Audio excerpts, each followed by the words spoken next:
حفظ و صیانت حقوق دیگران واجب شرعی و خیانت در آن حق الناس و موجب پیگرد قانونی است. هر گونه کپی، تکثیر و انتشار محصولات علمی و فرهنگی گروه آموزشی پرش ممنوع و موجب نارضایتی دنیوی و اخروی صاحب اثر می باشد. به فرهنگ و آموزش کشور احترام بگذاریم.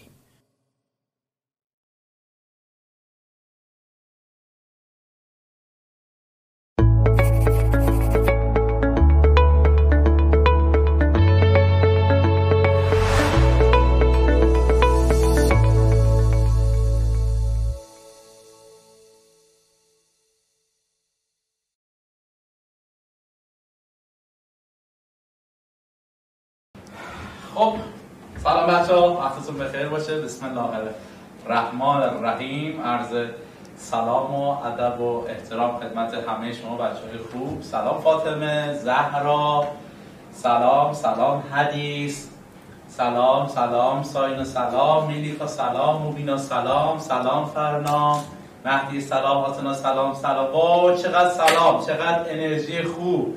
سلام، مرسی شما خوبین؟ من خوبم. از صبح کلاس داشتم ولی پر انرژی اومدم برای بچه‌های پرش که حتما خیلی انتظار بودن که بالاخره اینیشون رو ببینم به چه وضعی هست و امیدوارم که حال دلاتون خوب باشه. آغاز سال تحصیلی جدید و شروع دوران تلاش و کوشش و به همتون تبریک و تهنیت میگم. سلام. بله احمد، پیام میرسه. چرا پیام نرسه؟ پیام میرسه، نگران سین میشه. کامل دارم پیاما رو میخونم. امیدوارم که حال دلاتون خوب باشه، حال پدر مادراتون خوب باشه، سایه‌شون مستدام باشه بالا سرتون. اومدیم امروز یک دینی با هم شروع کنیم، یک دینی ببندیم که کیف کنیم. یعنی سال تحصیلی رو با یه دینی خوب بریم جلو، انرژی بگیری. یا چقدر کلاس من انرژی داره، برای من انرژی بفرستن. همونقدر که من انرژی میدم انرژی بفرستیم. برو ببینم یه انرژی برای من بفرست، یه انرژی بفرست، انرژی قلب، هر چی میخوای بفرست، انرژی قلب، هر چی انرژی. باریکلا عالی. مرسی. خب من استاد نجفی هستم، مدرس درس دین و زندگی یا گروه آموزشی پرش. در خدمت شما هستیم با درس دین و زندگی، درسی که بسیار آسونه ولی بچه‌ها باهاش رفیق نیستن، دوست نیستن، خیلی ازش دوری میکنن، خیلی ازش فرار میکنن، فکر میکنن که چیزی هست که فقط باید آیه حفظ کنیم فلان کنیم. نه این چیز. ما میخوام با خدا رفیق بشیم، میخوام با خدا صحبت کنیم، هم کلام بشیم. مرسی از قلبای زیباتون. و این که نکته‌ای که هست حائز اهمیت هست این است که خیلیاتون تو این درس مشکل داریم. خدمت شما عرض کنم که فاطمه گفته واسه من 11 پکیج آنلاین ثبت نام. فاطمه ترم بعدی بعد بیای کلاس. 11 یه ترم بعدی هستن. ترم بعدیمون ساعت 7:15 تا 8:15 کلاس 11 هست. خب و اون موقع باید بیاد. حسینی گفته ببخشید کنکور درصدی چند درصد؟ نه، ضریب دینی 3 هست تو کنکور.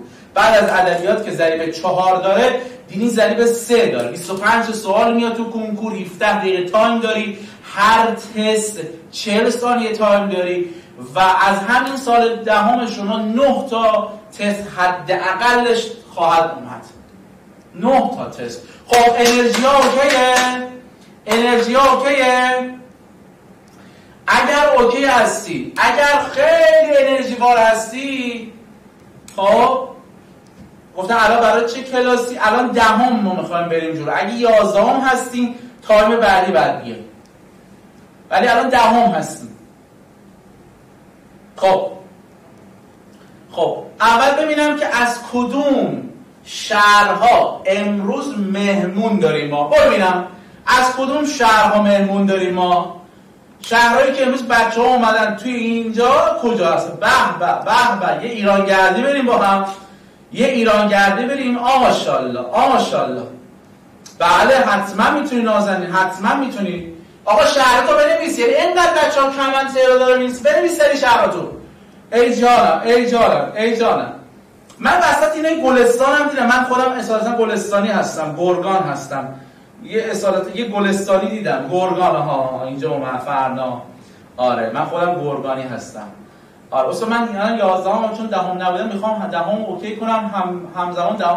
باری کلا خیلی خوبه، آفرین. امروز ببین من یه قسمتی رو بهت یاد میدم، ولی من امروز سختانم گفتم دو روز یک کلاس شروع میشه 11. چهارشنبه کلاس اصلیمون، این کلاس معارفه من هست. امروز اومدی یه معارفه منو ببینین، قیافه ننگین منو ببینین، زشت منو ببینین و از زیبایی خودتون لذت ببرین. و اینکه امروز یه جلسه رفیق شدنمون هست، میخوایم با هم رفیق بشیم، آشنا بشیم و اینکه با هم بریم جلو. چهارشنبه ها کلاس اصلیمون هست که اعلام میشه. همه اینا رو جواب میدم. صدا خرابه، پشتیبانی چک میکنه. استاد چه کتابی تهیه کنیم بهتون اعلام میشه، نگران نباشین بچه‌ها، بهتون اعلام میشه. بله یه شعری هم میگه استاد نه شما خیلی خوشگلین، نه عزیزم میگه زشتم و خوبه، خوشگلا زشتا رو تحویل میگیرن، خوشگلی هم دردسر الهی زشتا نمیرن. این دقیقاً همینه. خب میدونی که دهم شما اومده خدا باهاتون حرف زده و اومده گفته که من براتون درس یک اومده گفتین که براتون حرف گذاشتم از هدفمون، اینکه اگه خلق کردیم یه هدفی داشتیم خلق کردیم، اینکه خلق کردیم یعنی بیهوده خلق نکردیم. خدا تو این درس داره این حرفو میزنه، میگه این که توی انسان یه اشرف مخلوقاتی، این یعنی این نیست که تو بخوای لولت پایین‌تر از بقیه باشه، تو لولت بالاتر از بقیه هست. تو درس یک داره میگه انسان تفاوتش با سایر موجودات خیلی فرق میکنه، چون عقل داره، چون اختیار داره. تو درس یک داره میگه انسان یه مواقعی بین اهدافش اختلاف ایجاد میشه، چون هدفی که میخواد برسه اختلاف نظر داره، اما با بینش و نگرشش این اختلاف رو میزنه کنار. تو درس یک میاد میگه انسان معیارهایی داره که انتخابهایی داره که بر اساس معیار و ملاکش آنها رو انجام میده. تو درس یک داره به انسان میگه انسان اهداف داره، هدفاش دو گانه هست، هدفهای اصلی داره، هدفهای فرعی داره که دارش آموز من. این نکته یادت باشه که هدفهای انسان هر دوتا لازم و ضروری و واجب هستن. یعنی انسان هم هدفهای اصلی رو لازم داره، هم هدفهای فرعی رو لازم داره. این نیست که فقط دل ببندی به هدفهای فرعی از اصلی غافل بشی، این نیست که دل ببندی هدفهای اصلی از فرعی غافل بشی.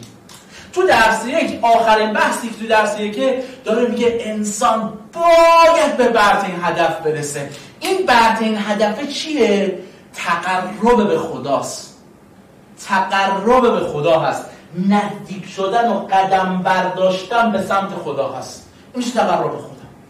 یعنی یه کاری کنیم که خودت رو به خدا نزدیک کنی. تو سوره نساء 134 میگه من کان یرید ثواب دنیا فإن الله ثواب دنیا. هر کسی ثواب دنیا و ثواب دنیا و آخرت رو میخواد، هر دوتاش نزد خداست. یعنی اگه تو دنیا رو تلاش کردی، تو دنیا کارایی کردی، تو آخرت هم دیدی تلاش کردی و به آخرت هم رسیدی، خدا هم اون ثواب دنیا تو میده، هم ثواب آخرت تو میده. اما شرط گفته، میگه خود تو من نزدیک کن من بهت حال بدم. این کلی درس یک بود. تو چند دقیقه برات جمع بندیش کردم. حال کردی بیوگرافی درس یک رو ریختم رو داریه برات. ببین ریختم رو داریه برات. یعنی یه کار کردم که درس یک تصویرسازی تو ذهنت بشه که خدا انسان رو هدفمند خلق کرده. بی هدف خلق، با من تکرار کن، بی هدف خلق نکرده، هدفمند خلق کرده. آمادی حالا؟ آمادی حالا؟ بریم با من؟ برو بریم سراغ بحثمون. خب میایم رو بحثمون. خب میایم رو بحثمون. یه دو تا من اولین کارهایی که کردم تو بحث جزئیات من آیه تحلیل میکنم. دو تا این درس آیه عربی داره. خیلی دقت کنید چقدر قشنگ آیه برای تحلیل میشه، چقدر میشه تصویر رو من تصویر جزء نوشته رو اینجا بندازیم من ببینم؟ میشه؟ چیزی من می‌نویسم میفته.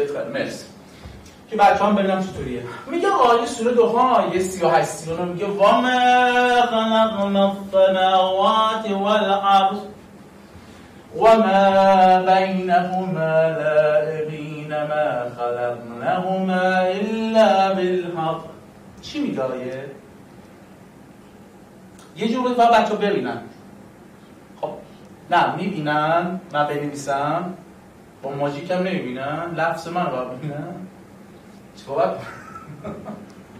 حالا نه این فیلم پنه قرار میگیره براشون فیلم این ضبط میشه کامل نه کیفیت ضبط رو میام خوبه خیلی خوب.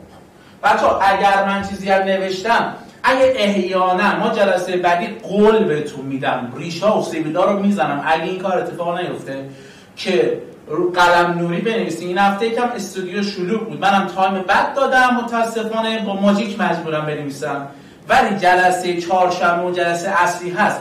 این فیلم الان ضبط میشه رو پنلتون قرار میگیره کیفیت هم هست تمام ماژیکی هم دیده میشه تو فیلم. اما جلسه چهارشنبهمون خب خدمت شما عرض کنم که کامل و جامع خواهد بود. خب و ما خلقنا السماوات والارض ما بینهما لاعبین ما خلقناهما الا بالحق. معنی کنم برات میگه و ما آسمان و زمین و آنچه بین آنهاست هر چی بین این آسمان و زمینی که از قرار دادیم بیهوده خلق نکردیم الکی خلق نکردیم بی هدف خلق نکردیم. ما خلقناهما الا بالحق. التماس دعا زود برگرد خدا راضی نیست که کلاس رو ول کنی اینقدر نماز طولانی کنی. خدمت شما عرض کنم که الا بالحق میگه آقا حق خلق کرده بیهوده خلق نکرده حق خلق کرده. حالا میخوام این آیه رو هم تحلیل کنیم ببین چه خبره. میگه و ما خلقنا السماوات والارض. این که داره میگه سماوات والارض منظور سماوات والارض یعنی آفرینش جهان. داره میگه آقا جهان ما آفرینشش اینجوری هست جهان ما این است که هر چی خلق شده هدفمند خلق شده بی هدف خلق نشده. این یه نکته این نکته اول. خب در ضمن داره میگه سماوات والارض به جهان غیر انسان هم اشاره میکنه. جهان غیر انسان یعنی جهانی که فقط برای انسان خلق نشده جهان غیر انسان هم داره میگه ما بینهما لاعبین. خوب دقت کن رو لاعبین. آقا لاعبین یعنی عدم بازی و سرگرمی جهان ما بازی و سرگرمی نیست.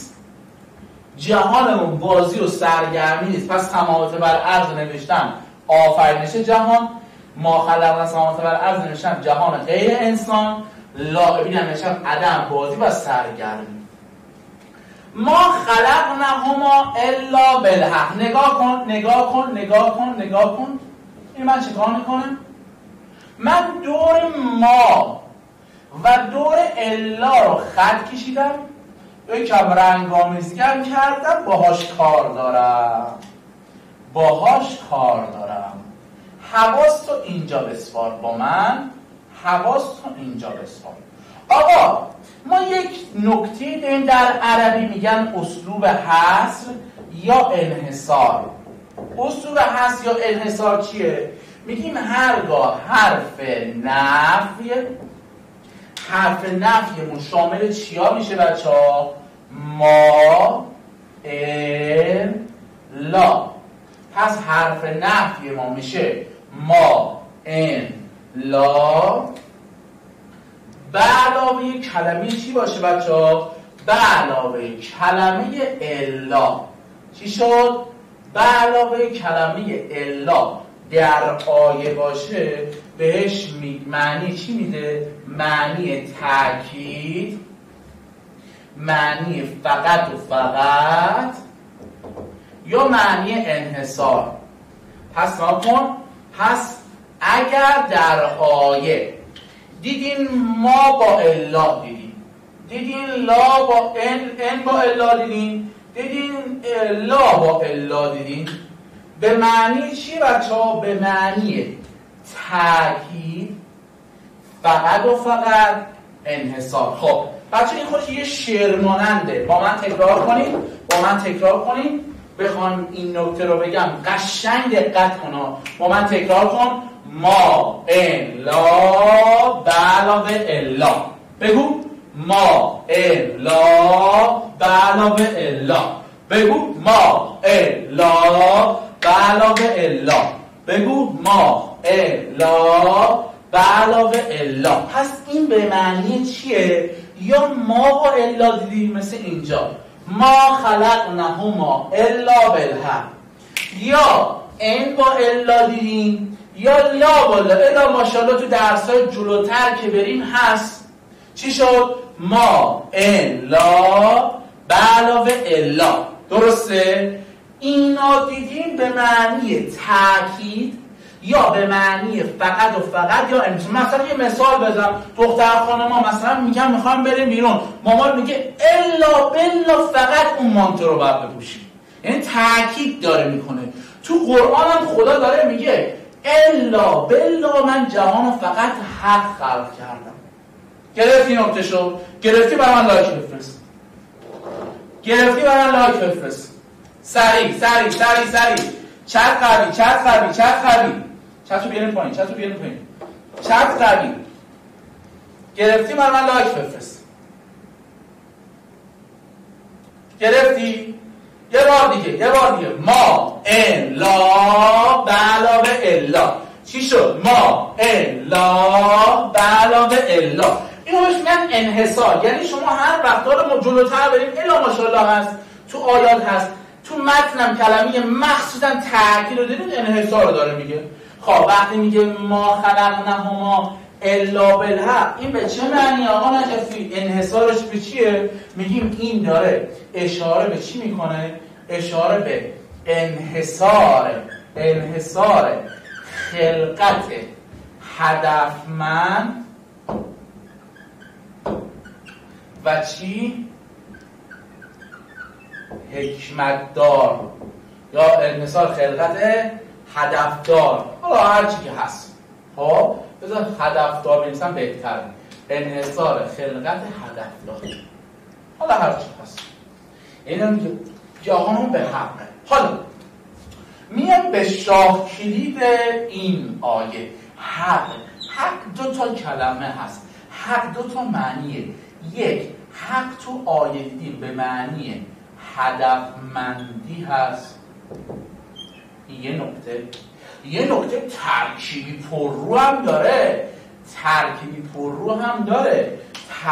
پرروش چیه؟ ترکیبی پرروش این نکته هست که آقا این حق تو درس 4 سال دهم بچه‌های ترکیبی، تو درس 5 بچه‌های انسانی بهش میگن ضرورت حکمت الهی. تمام شد رفت. خدا وکیل نگاه کن برای چیکار کردم آیه رو. حالا نکته پایانی هم داره. نگاه کن آقا این آیه رو ما میتونیم ارتباطش بدیم. از الان باید کنکوری محور وارد دهم شدید، بعد دیگه کنکوری محور یاد بگیرید. این آیه رو میتونیم ارتباطش بدیم با یه آیه که تو درس 4 دهم بچه‌های ترجمه 5 انسانی هست.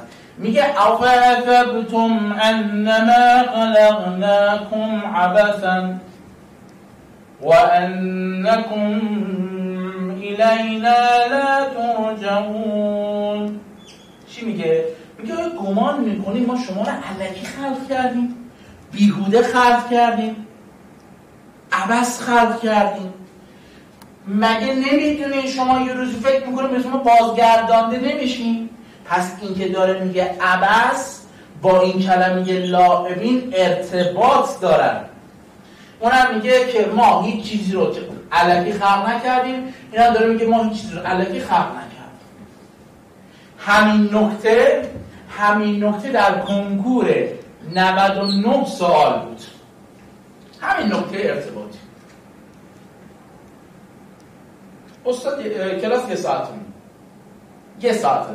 یک ساعت آره. خب پس این دقت کن. اوکی تمام. خب بریم رو اسلاید بعدیمون.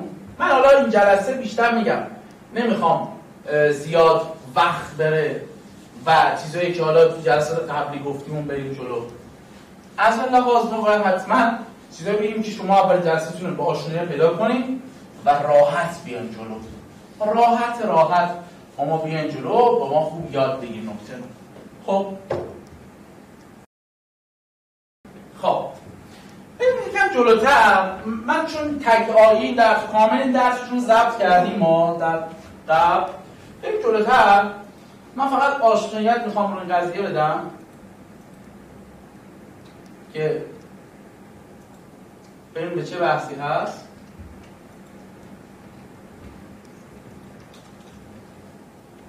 بله تست هم کار میکنیم. بله دقیقا ما کلاسامون به این شکل هست که تست هم کار میکنیم. اصلا نگران این قضیه نیستیم که تست کار نکنیم. تست هم کار میکنیم. ما به هیچ عنوان این نیست که تست کار نکنیم. تست هم کار میکنیم. بله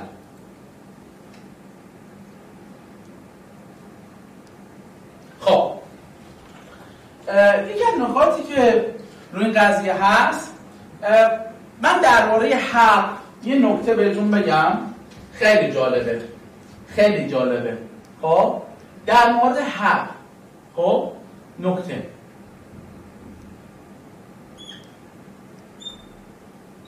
خب ببین بچه‌ها، اگه حق رو در آیات دادن، اگه حق رو در احادیث دیدیم، اگه حق رو در متن دیدیم، به چه معنی؟ حق در 3 جا هست. حق در آیات، حق در احادیث، حق در متن. اگه حق رو تو آیات دیدیم به معنی هدفمندی هست همیشه بچه‌ها و ضرورت حکمت الهی.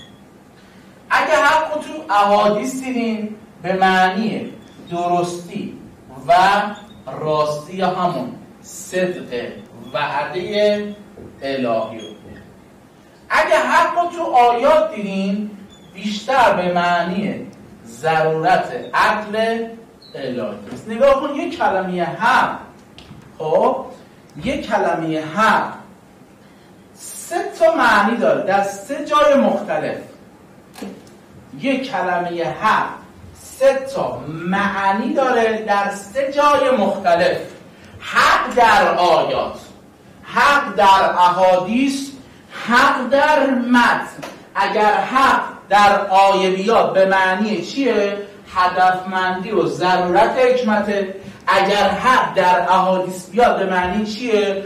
درستی و راستی و صدق وعده الهیه. اگر حق در متن بیاد به معنی چیه؟ ضرورت عدل الهیه.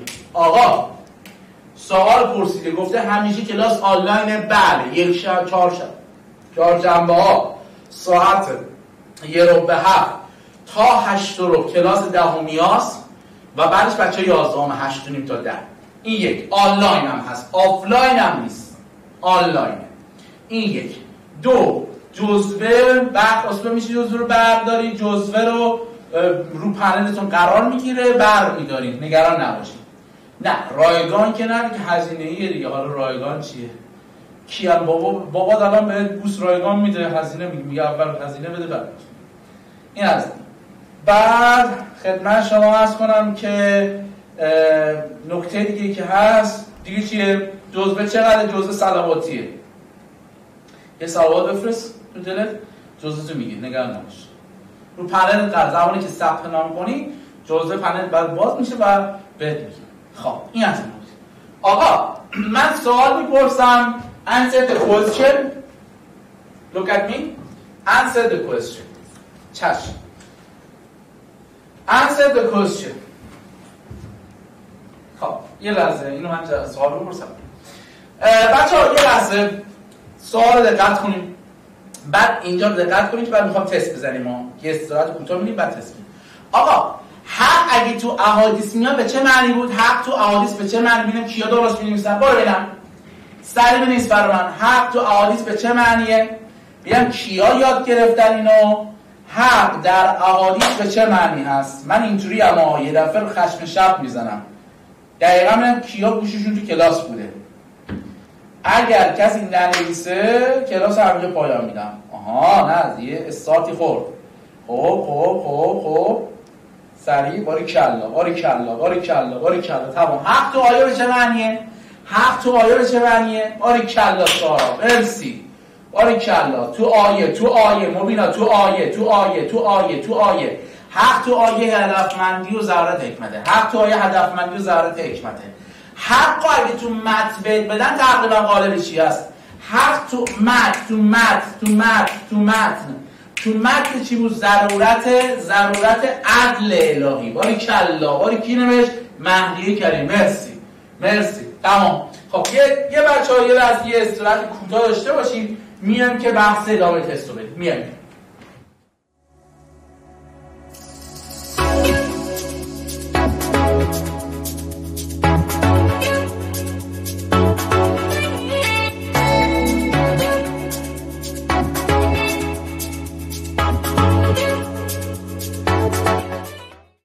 ما اومدیم بعد از یه وقفه کوتاه در خدمت شما هستیم. خب آیه اول بهتون یاد دادم دیگه، درسته؟ آیه اول یاد گرفتی، حالا میخوام متن بگی بعد تست بزنیم. آقا نمی تست مگه میشه؟ با یه آیه و یه متن میخوای تست بزنی؟ اینا کنکور نه بابا. حالا ببین چطوریه صدا. خب بریم آقا بیرون متن بچه‌ها ببین چه خبره. متنی که در بحث هدفمندی هست، میخوام این درباره هدفمندی چی داره به ما میگه. بریم. آقا متن میگه که در پس تک تک مخلوقات جهان، خلقتی‌های جهان، چیزی که خدا خلق کرده هدفی وجود دارد. پس هر چی که خدا خلق کرده یه هدفی قرار داده که زیرا بچه‌ها این زیرایی که نشانه علت و معلولی که من توی کلاسمون بهتون کامل میگم. پس نشانه علت معلوله. چون خدای ما خدای حکیم هست، پس خدای ما خدای حکیمه. پس حواس این نکته باشه که این خدای حکیم میگیم آقا ریشه هدفمندی جهانا داره میگه. پس به جای حکیم به ندن علیم. دقت کنین چطور ببینم. پس به جای حکیم به ندن علیم. دقت کن. چرا؟ چون میگه خدا هیچ کاری رو عبث و بیهوده انجام نمیده. این عبث و بیهوده یعنی چی؟ یعنی آقا خدا هیچ کاری رو لاعبین انجام نمیده، هیچ کاری رو بیهوده انجام نمیده، هیچ کاری رو لغو انجام نمیده. خدا اینجوری آدمی نیست که الکی خلق کنه چیزی رو. پس هیچ کاری انجام نمیده، بلکه جهانی که خدا خلق کرده یک جهان هدفمنده، جهانی که عدالت محور. و قرآن به این گونه تاکید کرده. خب تاکیدی که داره اینجا به ما میگه اشاره به چی داره بچه‌ها؟ تاکیدی که داره اینجا میگه اشاره به اسلوب انحصار رو داره میگه. همون تاکیدی که میگفت داره میگه که جهانمون به حق بله هدفمنده. درسته؟ بله. خب حالا بچه‌ها این نکته خوشگل، یه نکته قبلی گفتم درباره هدف، حالا این نکته رو دقت کن. خوب دقت کن. نکته‌ای هست که واقعا تو تستا کولاک میکنه. آقا اگر تیتر سوال، اگر خوب دقت کن، با تو هم خوب به نکته دقت کن، اگر تیتر سوال هدفمندی بود، خب آیه چیه؟ اگر تیتر سوال میبینی اگر تیتر سوال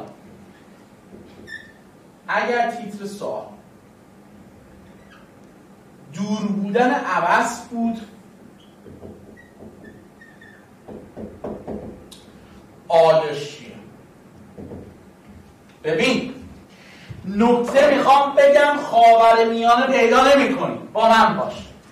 تیتر سوال هدفمندی بود آیه بالحق. تیتر سوال دور بودن عوض بود آیه لاعبینه. میگی نه تو تستا الان آقا سوال جواب بده، چت رو دقت کن. سوال جواب بده به من. اگر تیتر سوال دور بودن عوض بود آیه چی میاد؟ بگو سریع بنویس. اگر تیتر سوال دور بودن عوض بود آیه چی میاد؟ سریع باش. سریع چت رو نمیبینم. سریع باری کلا. آماده میخوام بپرسم اگر تیتر سوال هدفمندی بود آیه چی میاد؟ برو بسم الله. همه به والله کسی جواب نده کلاس اخراجه. برو ببینم سریع. اگر تیتر سوال هدفمندی بود چی میاد؟ تیتر سوال هدفمندی بود ببینم چطور ببینم. تیتر سوال هدفمندی بود چی میاد؟ باری کلا. همه دارم چک میکنم ببینم کسی جواب نده کلاس اخراج. شوخی هم ندارم. کلاس فعال باید باشه. تمام. سوال جواب بده به من. حواست اینجا باشه. به من جواب بده. آقا اگر حق تو آیه دیدی به معنی چیه؟ حق تو آیه به معنی چیه؟ حق تو آیه به چه معنیه؟ میام تو دوربینا. حق به آیه چیه؟ باری کلا. نه مبینا چرا الکی می‌نویسه برای تو؟ هدفمندیه. تمام شدن. اگر حق توی احادیث دیدی به چه معنیه؟ حق تو احادیث به چه معنی است؟ احادیث.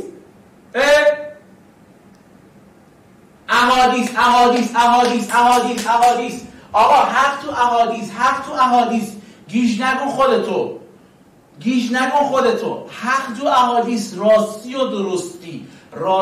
آقا نجفی یاد داد اگر حق تو آیه بیاد هدفمندیه، حق تو احادیث بیاد، حق تو احادیث به معنی صدق وعده الهی یا راستی و درستی.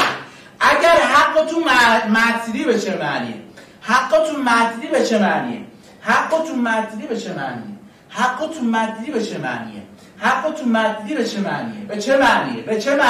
چه معنیه؟ بگو، حس نده منو، بگو.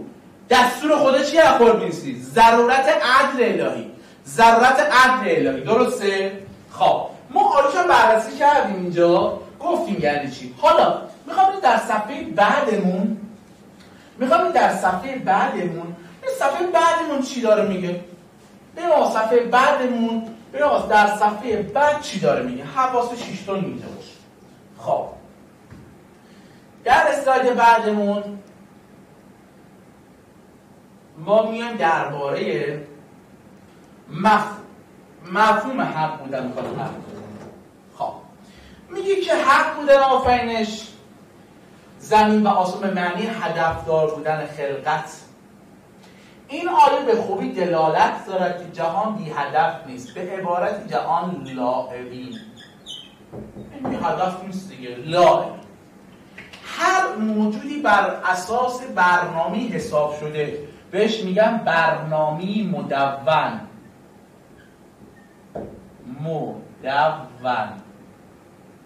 خب حساب شده است. این داره طرح و نقشه است به جهان و به صورت هدف حکیمانه دقت. انسان نیز مانند سایر موجود از این قاعده کلی، یعنی هدف آفرینش حکیمانه جدا. قطعا هدفی از آفرینش در وجود چیه؟ گام نهادن از او فرصتی هست برای رسیدن به آن هدف که قرب الهی، نزدیک شدن. قرب یعنی نزدیکی به خدا. چه قرار؟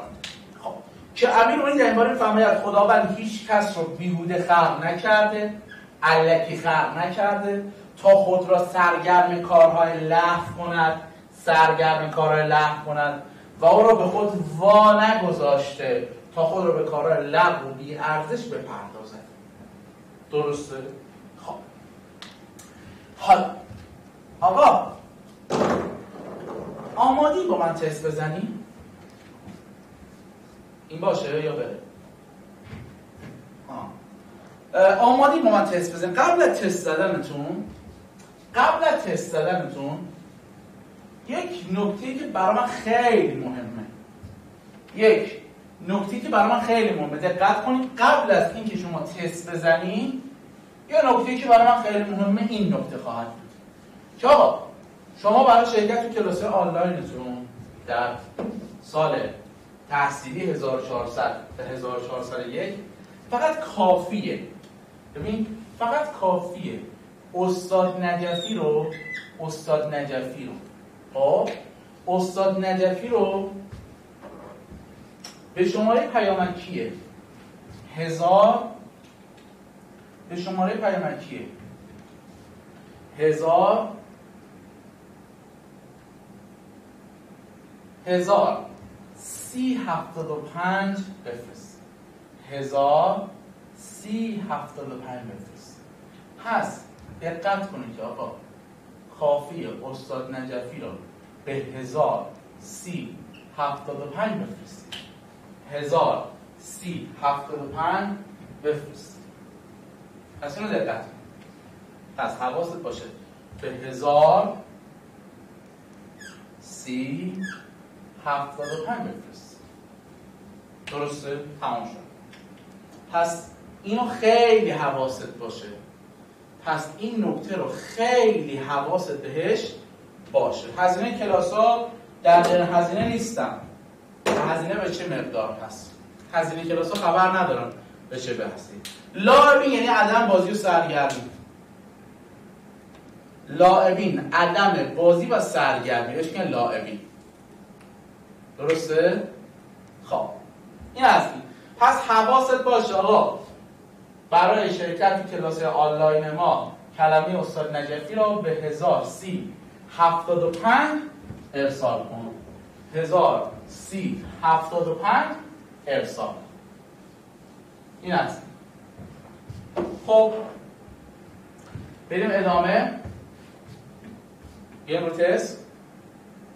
خب این تست رو من نگفتم نکته شو برای جلسه بعدی هست. خب تست رو نگاه کن. دقت کن تست رو از زبان 99 نگاه کن تست رو ببین چقدر راحت حل میکنیم. آقا زبان 99 سواله میگه عبارت و ما خلقنا السماوات والارض ما بینهما لاعبین استدلال مشابه با کدام مورد برای پاسخ به ادعای کافران هست؟ استدلال مشابه با کدام مورد برای کافران هست؟ خب دقت کنید بچه‌ها ببینید گزینه سوال خیلی واجبه. سوالی که در کنکور 40 ثانیه وقت داره. تو گزینه‌شو بزن. 40 ثانیه وقت داره. گزینه‌شو بزن برای من. آقا این آیه با کدوم استدلال مشابه بود؟ برو ببینم سریع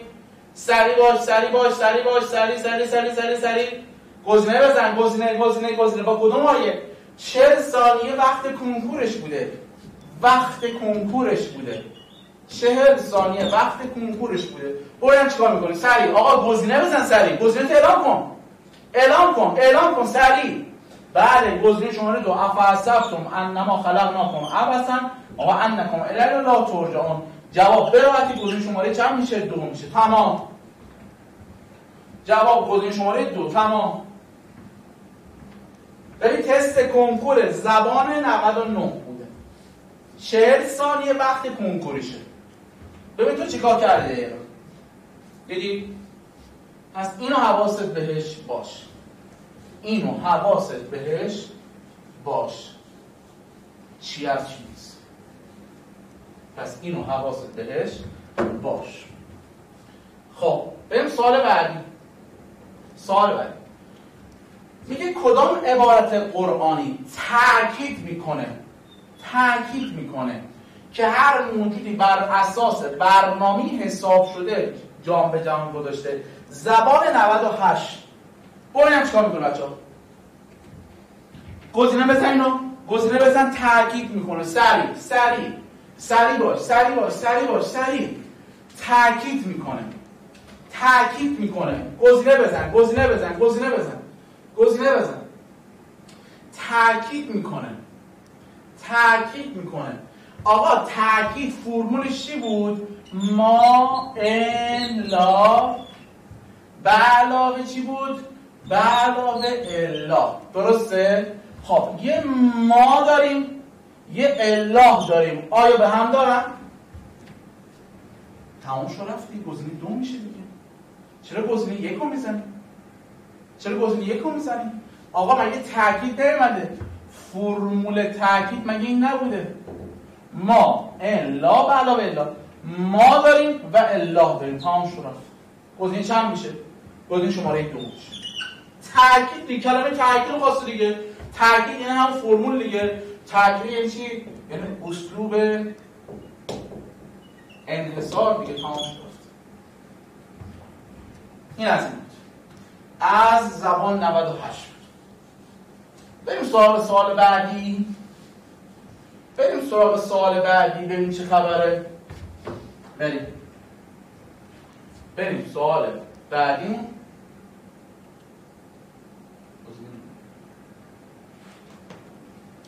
بریم سوال بعدی اگه بیاد.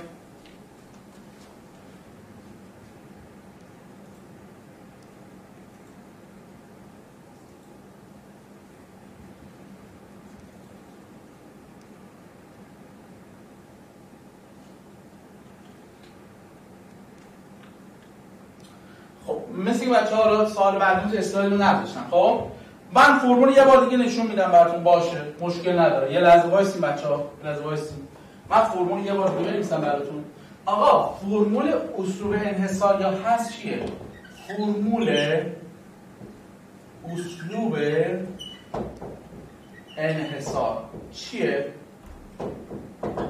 میگیم آقا، میگیم ما ان لا. درسته؟ به علاوه چی بود این ما ان لا؟ به علاوه الا میگیم به علاوه کلمه الا. تو آیه دیدیم به معنی اسلوب انحصار هست که معنیش چیه؟ فقط و فقط تاکید یا انحصار. این معنیش. الان تو این آیه تو این تست من کلمه تاکید رو نداده. تو این تست مگه کلمه تاکید رو نداده بود؟ درسته؟ پس دقت کن. تو این تست کلمه تاکید رو داده. کلمه چون کلمه تاکید رو داده ما باید بگردیم توی گزینه‌ها که آقا فرمول اصل یا ما با الا باید می اومد یا لا با الا می اومد یا ان با الا می اومد. درسته؟ یکی از اونا که تو گزینه 2 ما لا با الا رو دیدیم. گزینه 2 شده. خب گفتیم لاعبین. اگر تو تست بهت بگم دور بودن عبث، فرمولش چیه؟ دور بودن عبثی دادن کلمه لاعبین رو میگه. خب بچه‌ها توی فضای مجازی منو حتما فالو کنین. اینستا زاهد نجفی، همون زاهد سرچ کنین میاره. زاهد نجفی. حتما توی اینستا عضو بشین. تلگرام هم که تست اونجا وارد این فیلم درس هم اطلاع اونجا قرار میگیره. دین و زندگی صد نجفی. حتما تو اونجا هم فالو داشته باشید. خب ما برای امروز تا اینجا کافیه و ما فقط جهت هم آشنایی با کار بود. اگر کلاس از نکات از تست حالا راضی بودین، هر چقدر راضی بودین برای ما یه انرژی بفرستین. چقدر راضی بودین؟ ببینم چقدر راضی بودین از کلاس. بسم الله. هر چقدر ارادت داشتین هر کلاس. حتما ثبت نام کنین. 1375 اسم زاید استاد نجفی رو بفرستین، حتما ثبت نام کنین که ما از چهارشنبه استارتمون رو برای سال ترم جدید داریم میزنیم. حتما بفرستین، ثبت نام کنین. کامل سوالای خطی کتاب گفته میشه، نکات گفته میشه، تستم زده میشه. پس نگران هیچی نباشین. خدا قوت، خسته نباشین. ان شاءالله چهارشنبه میبینمتون در پناه حق. بدرود، خدا نگهدار.